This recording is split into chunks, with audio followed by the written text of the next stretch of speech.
September মাসেই প্রেক্ষাগৃহে একে একে মুক্তি পেয়েছে মোট 7টি সিনেমা। গত সপ্তাহে সাবা, স্বপ্নে দেখা রাজকন্যা ও উদীয়মান সূর্য। তার আগের সপ্তাহে ফেরেশতে ও বাড়ির নাম শাহানা। 12 সেপ্টেম্বর মুক্তি পায় নন্দিনী।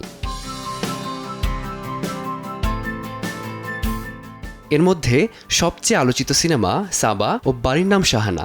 মাকে বাঁচানোর লক্ষ্যে মেয়ের নিরন্তর ছুটে চলার গল্প নিয়ে সাবা যুক্ত হচ্ছে আরও 4 সিনেমা হলে। এছাড়া অস্কার মনোনীত বাড়ির নাম শাহানা নতুন করে পাচ্ছে ব্লকবাস্টার সিনেমা হল।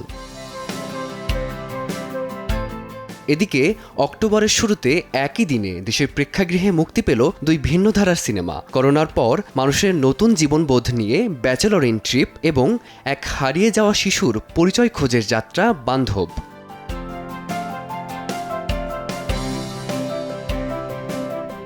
উৎসবের বাইরে ভিন্ন ধারার সিনেমায় ভরে উঠছে দেশের প্রেক্ষাগৃহগুলো, যা আভাস দিচ্ছে এক নতুন দিগন্ত উন্মোচনের।